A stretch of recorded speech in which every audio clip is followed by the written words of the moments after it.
which game do you think has the best chance to end like Arkansas and Texas Tech that we're going to see tomorrow? I think there's one obvious choice. Yeah, I'm going to go with Kentucky and Tennessee. Goodman? It's a league game. Yeah, I mean, that's the one that I've been looking forward to the most, to be honest, just because I think both those teams have a chance to make a run here. And for me, Tennessee, I just think people are sleeping on. I really do. I agree with Jeff. Jeff, you're right, because you know what? It's sometimes the style that they play gets people sleeping on them, but they just grind you down. And if Chaz Lanier, he's the key to the game, right? We talked about earlier this week on After Dark. In 2 games against Kentucky this year, he shot 8 for 27. Mm-hmm. If he could turn it on, and Ziegler's doing his thing, Zakai Ziegler ain't going down. Like that kid is relentless. The problem is Kentucky's got the length to cause a lot of problems for Tennessee's defense. All I'm going to say is that every single time I decide that I'm in on Tennessee, they go in a crowd. True. Yeah, no, every time I decide I'm in. So you know what? Illinois. It's like Illinois. Rick Barnes, this is for you. Oh. I'm out on Tennessee. Well, this is for you, Rick. I'm out on Tennessee. I'm out. There's no Rick Barnes. I think a lot of coaches tune into some of the content that's posted on here. I would actually guarantee that Rick Barnes is not one of the people who is locked in on whatever He's a big we're YouTube doing. guy. Is he Yeah, I've heard that. Big YouTube guy. Rick Barnes. Yeah, loves streamers. It's going to be epic. I mean, I just think that game, considering Kentucky won both regular season encounters, I am curious to see from a matchup perspective how Ole Miss and Chris Beard have gotten ready for this game and how they plan to defend Jace Richardson and Jaden Akins. And can you keep Michigan State from getting runouts? Well, I don't know. You can't. That's just what Michigan State does. I know. Yeah, that's like saying, can you keep Cooper Flagg from getting to the rim? Can you keep Alabama from making a bunch of threes? Maybe not the first one. I don't know. Yeah, I don't know. That feels inevitable right now, man. Yep. I mean, it really does. We have our guest here yet? We're still waiting? No, not quite yet. But yeah, aren't you curious to see that line's about 3.5? Like the odds makers say it's going to be tight. It doesn't feel like a lot of people are giving Ole Miss much of a shot. It doesn't feel like it at all. Well, here's the thing. I actually think they have a chance to win. Just 3.5 does not feel like enough points. It does not feel like enough points. Media member just told me to settle down. Who? Who? BJB over there? I'm just curious to see. I'm curious to see it. Yeah, go ahead.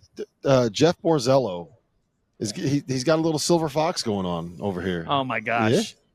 Yeah. He's looking pretty good over there. Auburn and Michigan. He said, I look incredible was his response. All right, let's do Houston-Purdue. How does this matchup play out for Purdue? Because I think, look, Houston, with their size, their length, their athleticism, their ability to defend, their ability to put 2 on the ball and ball screens, their ability to force turnovers, this is the kind of matchup that we've been worried about for Purdue all season long. So Purdue handled it really well against McNeese State. Houston is not McNeese State. Yeah, I don't love it for Purdue. I just think, again, Houston's too good defensively. They're strong. They're athletic. They're not super long. Like LJ Cryer is not long, but some of the other guys are, and I think that'll make it difficult too for Braden Smith to see over those guys, to pass over those guys, to get to the basket. Generally Braden's really good at that, and I just think, again, this defense is so good. I mean, right there with St. John's, the best defenses probably in the country. And I worry about Trey Kaufman, Ren. I do. I worry about him on both ends. Defensively, that Houston's going to come at him hard. And then even offensively, they're going to body him up and make life difficult. And there's just not enough help. There hasn't been enough help for Purdue this year for those two guys. And unless somebody – and it's got to be multiple, not somebody. Somebody's have to step up, like Colvin, Heidi. We know Lawyer has to step up. They got to get off to a good start. I think this has to be a really big Trey Kaufman-Wren game. I think that he will have an advantage with his ability to seal, his ability to create angles, Matt Painter's ability to scheme them into the post touches. I think he has to be able to be really effective in and around the paint for Purdue to have a chance here. And Braden cannot turn the ball over. He has to look there. I said this the other day. I think it was with you, Jeff. Braden Smith, for like a 4-week stretch, in the middle of January looked like a guy that we needed to put into National Player of the Year conversation. And he needs to be that guy for them to have a chance. All right. Auburn, Michigan. The one thing that's really impressed me about Michigan, more than I think I realized, is that they are so much better with Danny Wolf on the floor than I thought. They're 15 points per 100 possessions better than opponents with Danny Wolf on the floor, and 5 points per possession, 5 points per 100 possessions worse with him off the floor. So my question to you is, with it going up against another team that plays two bigs, can Michigan find a way to be able to exploit that size and win this game? Last year, if you remember, Janai Broome might have nightmares here tonight because last year Danny Wolf eliminated him. I forgot all about that. Good call. I forgot about that. Yeah, that was a little bit of a talking point today. I gave the microphone to Hod Pettiford, who likes to have some fun with Janai. And he asked him about Danny Wolf because Tahad is that guy who just likes to jab it in to Janai.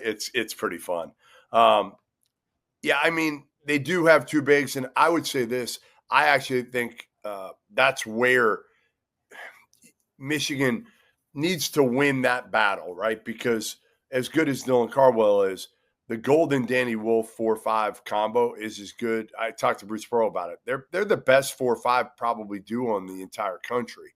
And I think Trey Donaldson, who transferred from Auburn to Michigan, has to play well. They have to take care of the ball because if they don't, we know what Auburn's going to do, right? We know what they're going to do. They're going to get out in transition and they're going to explode. And then they're going to play with that energy. If they play with that energy and they get going, Rob, forget about it.